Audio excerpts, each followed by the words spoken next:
Prepárate para ver la entrevista que le realizaron al Dr. Gianbernardo Pirodi en el programa TV City, presentado por el director Ciro Caglione. Gianbernardo Pirodi es docente de literatura, lengua italiana e historia en el Liceo Artístico Figari de Sassari, periodista, doctor en filología e investigación de literatura. Ha sido curador de ediciones, críticas y ensayos focalizados sobre el análisis de la hermenéutica del texto literario. Participó también el artista y escritor Eduardo Orma. La charla trata acerca del argumento del libro Jesús no amaba a los enemigos, lo que cuentan los evangelios y censuran las traducciones, escrito por el Dr. Gianbernardo. Un estudio que pone en evidencia los ocultamientos intencionales dentro de las traducciones del Nuevo Testamento, del griego al latín hasta el italiano. Bienvenido y disfruta el video.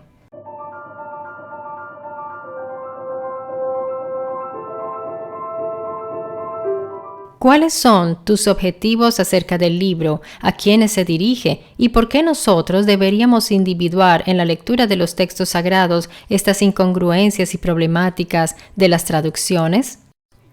Sí, lo que respecta a mis objetivos son aquellos de dar las informaciones sobre estos argumentos a partir de los textos de los evangelios, en particular del griego.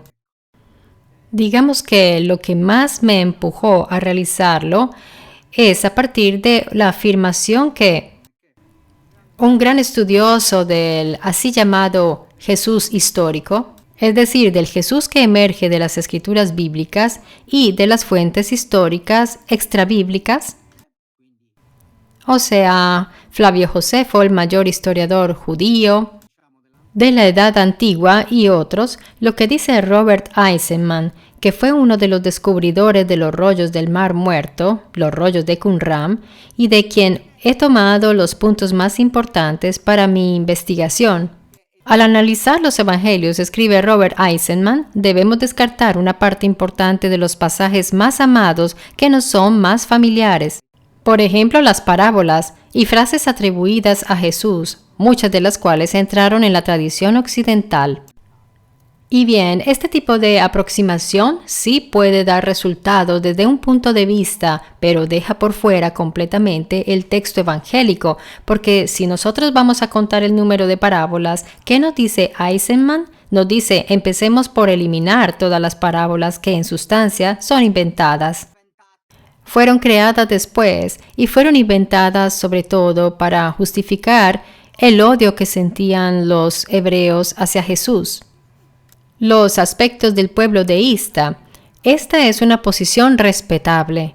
En cambio yo digo, si los evangelios canónicos, oficiales y reconocidos por la Iglesia están constituidos en la mayor parte por narraciones de parábola, entonces no es del todo correcto dejarlos a un lado, porque si los dejamos por fuera, nos arriesgamos a no entender las parábolas, el por qué Jesús las utilizó o los relatores que las escribieron y entender el mensaje que nos quisieron dar. Porque el lenguaje no lo podemos entender solo del contexto histórico, más debemos entenderlo también por lo que dice el texto. Así que mi trabajo consistió en encontrar el eslabón de conjunción entre el contexto histórico, es decir, de las narraciones de todos aquellos personajes que se mueven en los evangelios a partir de Herodes Antipa, para llegar hasta Pilatos y ver qué conexión hay entre todas estas narraciones y las parábolas en las que Jesús habla del llamado reino de los cielos. Por lo que respecta a las traducciones, el discurso claramente es muy extenso. Sin embargo, puedo sintetizarlo. Entonces, nosotros tenemos el texto griego y, como escribe Bart Ehrman, uno de los mayores filólogos del Nuevo Testamento, nosotros no tenemos los originales, poseemos copias y copias y copias de las copias. Así que esto debería casi que disuadirnos a realizar cualquier tipo de búsqueda o investigación. En cambio, por mi parte, yo digo, como tenemos un texto fijo, así lo llaman los filólogos, y lo tenemos desde el tiempo de Erasmo de Róterdam, quien fue el primero en realizar una edición del Nuevo Testamento en griego, Entonces, estamos en el siglo XVI después de Cristo, o sea, en el 1500. Desde entonces tenemos un texto fijo y sobre este filólogos y estudiosos han elaborado. ¿Y qué están buscando? Están buscando de acercarse a la forma textual mejor para ellos o aquella que supuestamente se acerque aún más al original. ¿Y nosotros la tenemos? Sí que la tenemos. De hecho, está disponible en Internet. Las mejores ediciones. Por ejemplo, la de Nestle Aland, que es la que ha traducido la SEI. Así que tenemos a la mano los mejores textos y podemos ver realmente cómo fueron traducidos. Y ahí, en las traducciones, si comenzamos a examinarlas, comienzan a aparecer tantas incongruencias.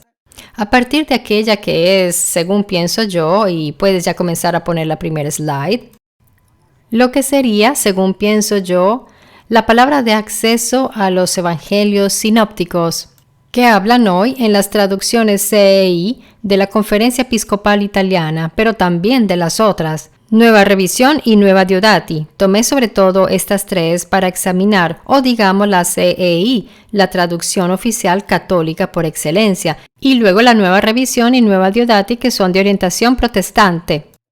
Y se habla de conversión. Apenas nosotros abrimos los evangelios, empieza a hablar de un señor llamado Juan Bautista que llama a la conversión del pueblo y predica un bautizo de conversión hacia Jesús, un pasaje hacia una novedad mediante el Evangelio. Esta palabra que es traducida como conversión es la palabra griega de los evangelios sinópticos que es metanoia, que viene del verbo metanoieo, que es la misma raíz de la palabra metamorfosis. Y significa cambiar de parecer, en particular cambiar de pensamiento, porque noeo en griego indica pensamiento, indica la actividad de pensamiento racional, así como metamorfosis significa cambiar de forma, metanoeo significa cambiar de parecer, cambiar de forma de pensar. ¿Y cómo fue traducido? Nosotros sabemos que la traducción del texto griego fue hecha inicialmente en latín. Entonces las primeras traducciones del griego fueron hechas en latín, no al italiano, y fueron realizadas por Girolamo, Sofrenio, Eugenio Girolamo o San Girolamo, en el 400 después de Cristo, es decir, 4 siglos después. Tradujo del griego al latín. ¿Y cómo traduce San Jerónimo la palabra metanoia, que traduce cambio de pensamiento? Bien, pasa la slide y vemos cómo lo traduce. Penitencia, que viene de la palabra latina que significa pena, dolor, tristeza, arrepentimiento. Y yo pregunto, ¿qué afinidad existe entre estas dos palabras? O sea, una quiere decir cambiar de opinión, pensar distinto, y la otra significa pena, dolor, arrepentimiento de algo. ¿Cuál es la relación? No hay relación. Yo puedo dar un ejemplo muy sencillo. Yo podría ser aficionado a un equipo de fútbol y luego cambiar de equipo y ser aficionado de uno distinto. ¿Esto significa que yo me haya arrepentido de haber sido fan del otro equipo de fútbol? No, no implica absolutamente esto. Yo puedo cambiar de opinión, puedo cambiar de uniforme, puedo cambiar de partido, pero esto no significa que yo tenga que sentirme arrepentido o sentir tristeza. ¿Dónde está el problema? Que desde la traducción de Girolamo en adelante, que desde ahí en adelante todas las personas que leemos los evangelios creemos que la gente que se va a hacer bautizar de Juan el Bautista van a arrepentirse de algo, de sus pecados. Pero esto en el texto griego no está. Esto no he sido yo a descubrirlo. Hasta un buen estudiante del liceo se podrá dar cuenta que la palabra metanoia griega no puede ser traducida con la palabra latina penitenza porque no tienen absolutamente nada que ver. Pero esto no es que lo digo yo, lo decía y lo escribía también Lorenzo Valla en 1444, el mayor filólogo y humanista que hayamos tenido. ¿Y qué decía Lorenzo Valla? En sus palabras textuales decía que fundar la teología sacramental de la confesión como la conocemos hoy, sobre la palabra metanoia griega, fundar la teología sacramental sobre un malentendido lingüístico y semántico de las Sagradas Escrituras. malentendido lingüístico y semántico. Y aquí concluyo. Esto dicho en un lenguaje exclusivamente académico, fundar la confesión sobre la palabra metanoia significa basarla en una traducción errada de la palabra metanoia, con todas sus consecuencias. Gracias, Gianbernardo. Ahora te dirijo una pregunta. Seguramente San Girolamo conocía muy bien el valor y el significado del griego. Y seguramente conocía muy bien lo que era el significado latino de las palabras y de los términos, lo que era la semántica latina. Quiero saber qué piensas acerca de haber cometido un error así, tan evidente. ¿Había realmente un objetivo claro y conciso de manipular el texto y limarlo en esas partes clave para ir elaborando una maqueta sobre la cual se fundaría un principio que después con el tiempo se reafirmaría y se convertiría hoy en una forma de pensamiento por una parte? ¿O simplemente San Girolamo se equivocó porque se equivocó? Bien, esta pregunta es muy buena y también es bastante aguda, por lo que yo puedo pensar, y ahora te respondo. No es un error de San Girolamo. San Girolamo lo sabía muy bien. Según pienso yo, San Girolamo sabía muy bien qué significaba penitencia y que no tenía nada que ver con la raíz de metanoia en griego. El problema es que San Girolamo efectivamente trabajaba para edificar un pensamiento cristiano, un pensamiento católico que de alguna manera debía tener un fundamento, que era un fundamento teológico. Pero la teología, con lo que se ha narrado en los evangelios sinópticos, tiene muy poco que ver porque la teología nació mucho después, como disciplina. Mientras que los evangelios sinópticos hablan de unos hechos acaecidos en un lugar del planeta muy específico, habla de dificultades y problemas en un lugar muy específico, nada que ver con lo universal. Gianbernardo, siempre meditando sobre este término metanoia y metanoeo, que significa cambiar de pensamiento, pensar distinto, desde un punto de vista filológico. También en italiano, desde el momento en que nosotros vamos a observar esa expresión, conviértanse, que dice Juan. Ese convertirse, conviértanse, ¿no está indicando ya un cambio? Tal vez un cambio colectivo, porque está la raíz cum. Exactamente, un cambio colectivo. O sea que el texto italiano respetó el original griego más que el latín. Bravísimo, muy buena pregunta. Y te respondo, claro que sí, la traducción de hoy es correcta. Hoy en las Biblias encontramos convertir, cambiar de pensamiento, cambiar de idea, pero en la traducción del 1600 de Giovanni Diodati estaba todavía en italiano arrepentirse. ¿Y qué quiero decir? Que ahora está convertir, pero nuestro imaginario teológico en qué cosas se fundamenta no será en las nuevas traducciones italianas. Se basa en siglos de Vulgata. Por ejemplo, todavía hoy se sigue pensando que los miles de personas que provenían de Jerusalén y de toda la región fronteriza del Jordán y que iban a bautizarse donde Juan el Bautista, piensan que se iban a arrepentir de los pecados, pero el texto griego no dice esto. Estamos de frente a la figura de Juan Bautista, una figura absolutamente mesiánica. Estamos de frente al candidato pretendiente al trono de Israel y que convocaba a multitudes hacia él con un objetivo muy específico que era muy distinto al de hacerlos confesar sus pecados.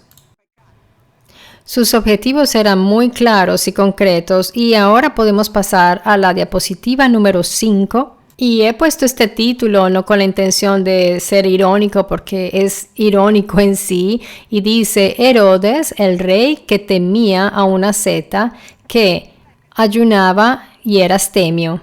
Tenemos en mente a un Juan que era una asceta y que estaba en el desierto a hacer ayuno, que rezaba día y noche, que no bebía el vino, pero en realidad no bebía vino por el voto de Nazareno, o digamos que por su gran fidelidad hacia Yahvé, no porque no le gustara el vino. Y ahora veamos qué nos dice Marcos con esa gran sinceridad y candor que le caracteriza sin querer hacer un gran despliegue ambicioso o literario. De hecho, nos dice que Herodes estaba temeroso de Juan. Y ya vamos a ver cómo es que las traducciones amortizan estos términos. Vamos a ver cómo lo traduce Nueva Revisión. Nueva Revisión traduce: Herodes era sumiso ante Juan.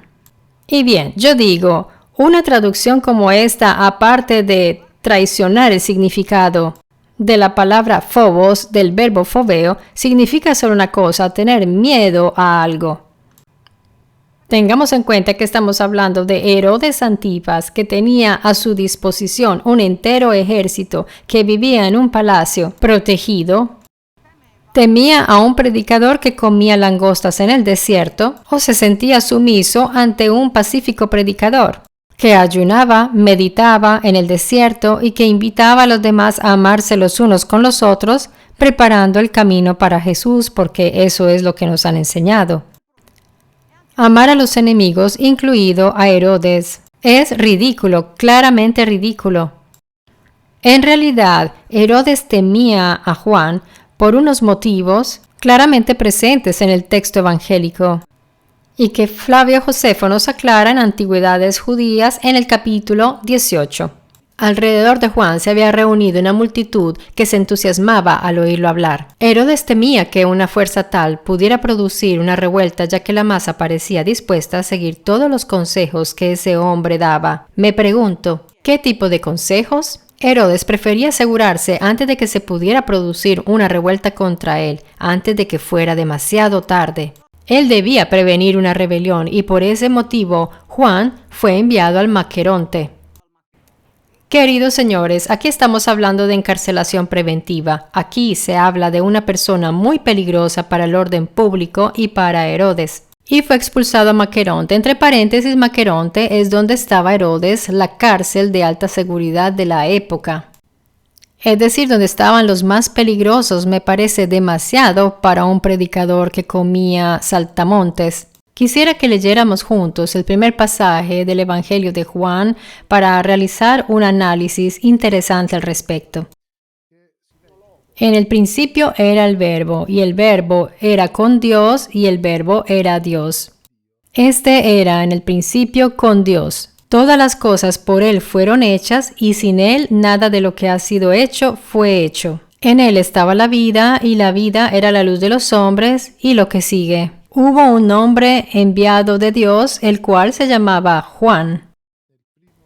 Si nosotros hacemos un examen de estas palabras, nos podremos dar cuenta que aquí se confirma algo que, según pienso yo, nos dice que en realidad a quien debemos buscar dentro de los evangelios es a Juan y no a Jesús. Sobre esta reflexión que acabo de hacer, tú, Gian Bernardo, ¿qué podrías decirnos al respecto? Yo puedo decir que estoy de acuerdo contigo. El Evangelio no tiene un solo protagonista.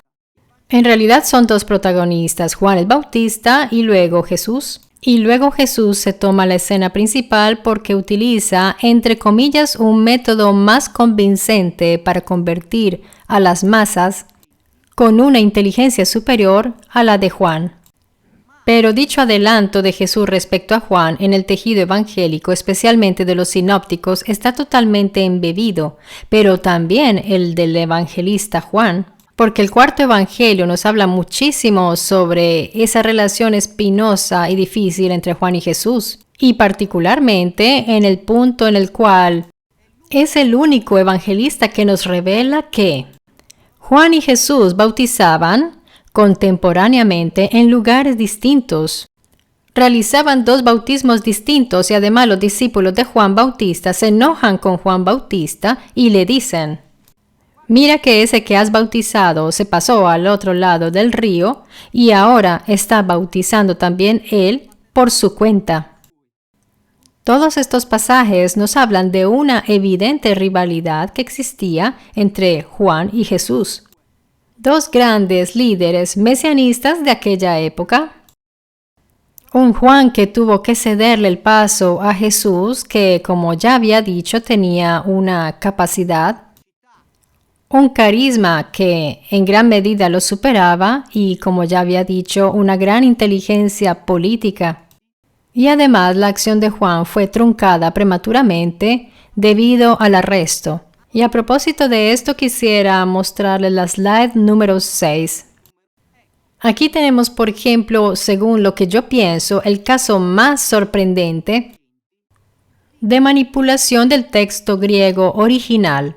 El título dice, Juan el Bautista arrestado y entregado, Marcos 1. Este es el texto griego. Y si vamos a leer en las traducciones de CEI, Nueva Revisión, Diodati, y además una revisión del 2020, está escrito, traduzco, tal como traducen estas versiones.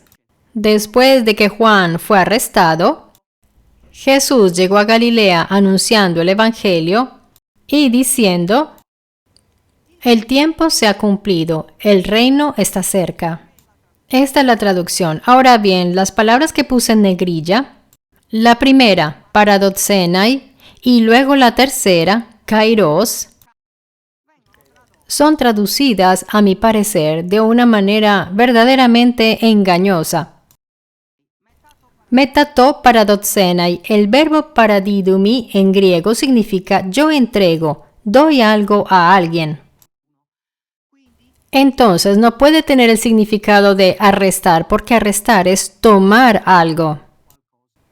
De hecho, cuando los evangelistas están narrando el arresto de Jesús, utilizan verbos diferentes. Utilizan el verbo krateo, el verbo deo, que significa amarrar, encadenar, pero no utilizan el paradotsenai.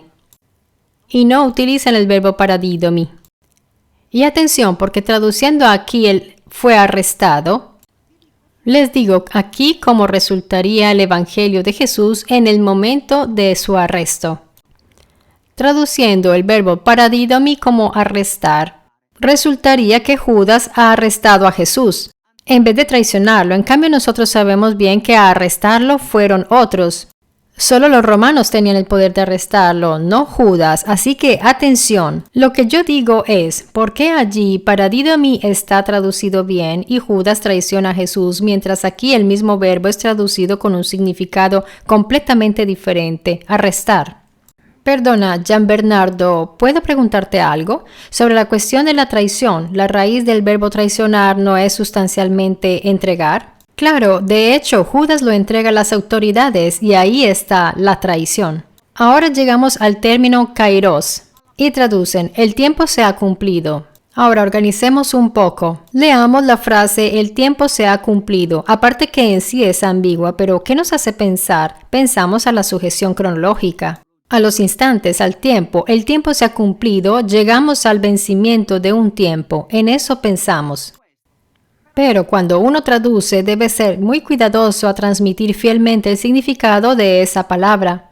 Y en griego, el significado de la palabra kairos es inequívoca. En cuanto a que cronos es el tiempo que transcurre, el tiempo cronológico. Kairos es el tiempo cualitativo, indica la cualidad del tiempo. Si abrimos el diccionario léxico en la palabra kairos, encontramos las siguientes traducciones.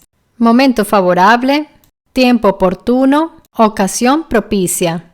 Vamos ahora a traducir con estos vocablos y con sus significados literales y fieles al texto. Veamos cómo viene la frase.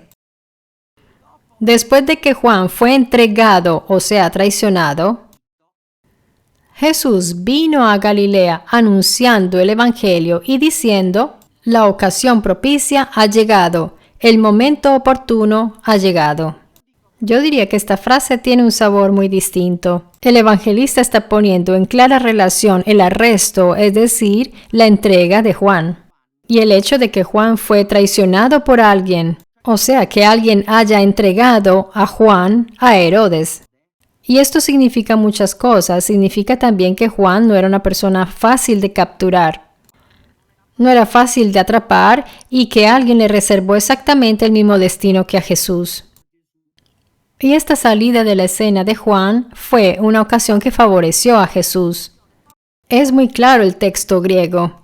Pueden ver que la censura no es solo quitar palabras, es también modificarlos. Basta poquísimo para desordenar las cartas.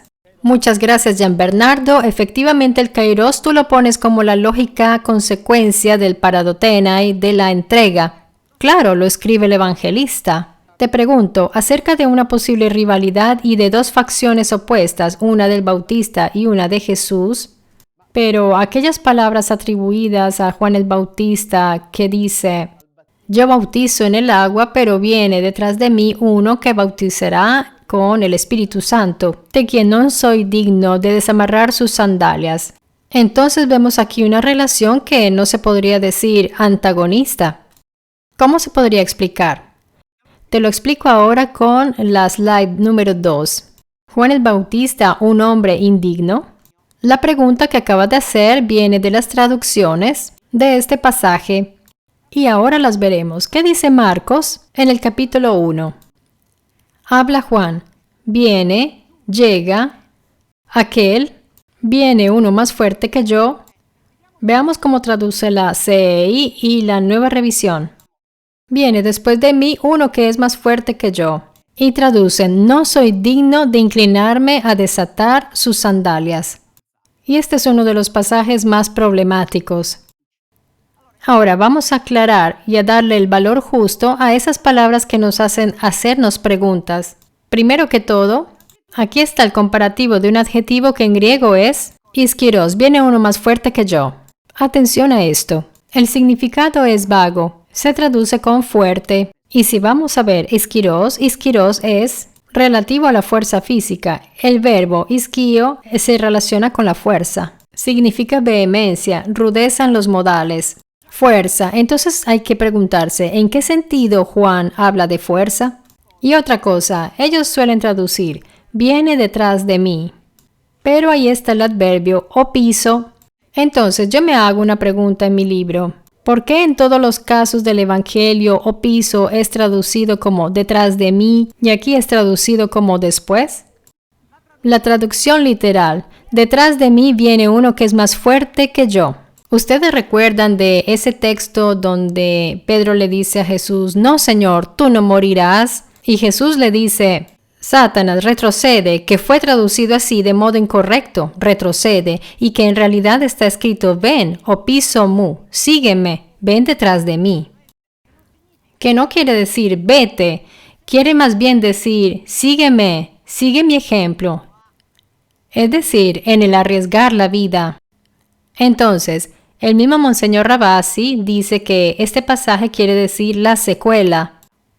Así que este es uno de los pasajes del Evangelio en el cual muchos estudiosos han visto claramente el hecho de que Jesús estaba muy probablemente entre los seguidores de Juan. Yo también lo pienso, que Jesús parte como uno de sus discípulos y luego se aleja de él porque no comparte sus métodos. Luego, la otra parte está traducida como no soy digno de inclinarme para desatar el lazo de sus sandalias. Pero la cuestión es que ikanos significa ser idóneo o ser hábil a hacer alguna cosa, no ser indigno, y esto lo reportan los 3 sinópticos. Por lo cual, yo puedo comentarles lo que he leído en esta frase. Tratemos de hacer aclaraciones al respecto. En las principales traducciones insisten sobre esta indignidad de Juan. Pero un momento, para entender si con digno estamos traduciendo bien, hagámonos una pregunta. ¿Cuál es el evangelista que más que todos está hablando siempre del linaje de Juan? Nos lo dice el evangelista Lucas. Se los leo brevemente. Hijo de un sacerdote del templo, hijo de una descendiente de Aarón, de estirpe sacerdotal. Yahvé manifestó en él su misericordia. Será grande delante del Señor, estará lleno de Espíritu Santo desde el vientre de su madre. O sea, nos está diciendo que nació del Espíritu Santo. Caminará delante del Señor para prepararle el camino, enseñará al pueblo de la salvación, y es, según los evangelistas, quien realiza las profecías de Isaías, un hombre justo y santo, pero no es digno de desatar el lazo de las sandalias de Jesús. Y bien, yo pienso que efectivamente hay algo que no cuadra definitivamente. No cuadra definitivamente que Icanó sea traducido con digno. Si nosotros nos detenemos sobre lo que dice Mateo, que es el evangelista, que más nos narra y que entre comillas es el más sincero en narrarnos de lo que hablan los evangelios, veamos qué nos dice Mateo si lo traducimos literalmente. Aquel que viene detrás de mí es más fuerte que yo. Yo no soy idóneo a desamarrarle las sandalias. ¿Qué significa eso? Que él no se inclina, no se baja para desamarrar o a llevarle las sandalias. O sea, que Juan Bautista reclama y sobre todo reconoce su mayor fuerza ante Jesús. Y dice que delante de él no se inclina. La prueba de esta actitud la podemos ver en el Evangelio de Mateo, donde nos dice claramente que Juan desobedece a Jesús. Cuando Jesús le dice, bautízame, él le dice no. Le dice no. Solo después decide bautizarlo, pero Juan tenía su carácter y su propio grupo de discípulos del cual Jesús sabrá sacar provecho en un futuro. Por mi parte y por los estudios que he realizado, siempre he pensado que Juan el Bautista formara parte del grupo de los esenios, mientras que Jesús formaba parte del grupo de los celotas. Entonces, en los textos, sobre todo en los de las guerras judías, y dentro del mundo eseno-celota, este grupo de partesanos habrían continuado las batallas en estas llamadas guerras mesiánicas de la Palestina del primer siglo. Velozmente quisiera saber tu opinión acerca de lo que he dicho. ¿Piensas que lo que he dicho es correcto o estoy equivocado? En realidad pienso que es muy acertado lo que has dicho por todo lo que he visto y lo que he estudiado. Y esto lo podemos confirmar a partir de los textos sinópticos. De hecho, no solo por el contexto, mas también por el texto en sí, que nos habla, por ejemplo, de las parábolas. Las parábolas lo dicen claramente, se está hablando de un reino. El así llamado reino de los cielos, que es el nombre que daban los hebreos a un gobierno libre de la dominación romana. Un reino que de todas maneras debía ser conquistado en vista que hasta ese momento en los tiempos de Jesús todavía no habían podido conseguir. Y en ese momento, en esa misma generación, se mueven dos personajes fuertemente carismáticos. Uno es Juan el Bautista, absolutamente. Del resto, su acercamiento a los ámbitos del esenismo está Robert Eisenman, que lo ha estudiado decididamente, pero hay que recordar que en el ámbito del esenismo nacieron rollos como los rollos de la guerra, que atestiguan claramente la preparación, de la cual argumento en el libro, que es la preparación de un ejército mesiánico, por parte de todas estas corrientes que en el desierto preparaban los llamados campos de la guerra, de los cuales habla clarísimo Eisenman, y le recuerdo que él es un arqueólogo, de los cuales de estos campos quedan rastros donde iban a ser entrenadas muchas personas y se convertían en futuros soldados de Jerusalén porque se privilegiaban los observadores rigurosos de la ley mosaica. Así que Juan Bautista los prefería a ellos. El texto evangélico nos dice exactamente esto. Las razones de alejamiento de Jesús de la ideología política de Juan fue por esto, que Juan quería envolver a los observadores de la ley, así que esperaba en los saduceos, fariseos, envolver a las facciones más extremistas respecto a la observación de las leyes ya vistas, mientras que Jesús, como es claro en los evangelios, se va a dirigir a otra categoría de personas, precisamente porque de aquellos no se obtendría nada. ¿Por qué no obtendría nada? Porque, como tantos historiadores ya han aclarado, colaboraban estrechamente con el poder romano. Quisiera hacer una precisación sobre esto. Nos han hecho pensar por siglos que los fariseos fueron la peor de las especies, hasta en el diccionario italiano definidos como las personas dobles por excelencia, olvidando que los fariseos eran los observadores rigurosos de la ley mosaica. Y sobre todo que tenían una gran inteligencia política y que habían entendido muy bien que en ese periodo en Israel no había nadie que pudiera organizar algún tipo de ejército que pudiera superar al romano. Y es por esto que los fariseos no siguieron ni a Jesús de Nazaret ni a Juan el Bautista. Pienso que uno de los grandes errores que hizo Juan Bautista fue aquel de reunir a todas esas personas en el desierto. Iban todos allí y difícilmente los romanos no se darían cuenta. Y Juan pagó esto con la vida. Jesús fue mucho más inteligente y sagaz. Iba él mismo a buscarlos a los pueblos. Inteligencia política muy superior a la de Juan. De hecho, Jesús duró 3 años y Juan mucho menos. Una persona del público hace un comentario. Traducir literalmente un texto religioso no es una operación inteligente. ¿Qué puedes comentar tú de esto, Gian Bernardo? Depende de qué queremos decir con literalmente. Literalmente para mí significa fielmente. Tú no puedes cargar un adjetivo, un verbo y un sustantivo de un significado que el verbo y el sustantivo no tienen. Así que mantengámonos fieles y tratemos de comprender el mensaje que el autor nos quiso dar. Además, recordemos que las religiones vinieron después de estos textos. La religión cristiana católica vino después de estos textos. Yo personalmente no baso mi vida en lo que está escrito en los evangelios. Los leo y trato de comprenderlos, hacerme una idea de aquello que está escrito y según pienso yo son una serie de hechos histórico-políticos y hechos judiciales muy graves que sucedieron en la Palestina de ese periodo determinado. Gian Bernardo, ahora hablemos de este libro que tú has titulado Jesús no amaba a los enemigos, un título muy sugestivo. Quisiera que nos explicaras a nosotros y al público que nos está viendo ahora por qué pusiste este título. Jesús no amaba a los enemigos, aquello que los evangelios griegos nos narran y las traducciones censuran. Dinos cómo llegaste a esta conclusión y cuáles son tus fuentes para poner en evidencia un antagonismo de Jesús frente a sus enemigos. Nosotros hemos sido perjudicados por lo que yo llamo una educación que nos lleva a la parcialización del texto.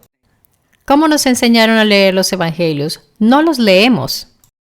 Son textos no leídos, aparte que por mucho tiempo la misma institución eclesiástica los prohibió.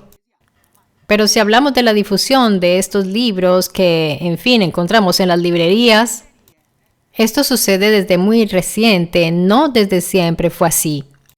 En cambio, si nosotros leemos, por ejemplo, sinópticos y, por ejemplo, en italiano, encontraremos muchas incongruencias. ¿Por qué Jesús no amaba a sus enemigos? Bueno, porque una persona que ama a sus enemigos no les dirige palabras, discursos y parábolas que tienen tanta violencia. Si yo tuviera que analizar y extraer todos los pasajes bíblicos donde Jesús está exponiendo violencia, son muchísimos. Yo no creo que Jesús amara a los fariseos. Uno que ama a un grupo de personas no los definiría como raza de víboras y no les habría dicho que se quemarían en el fuego del Gehenna.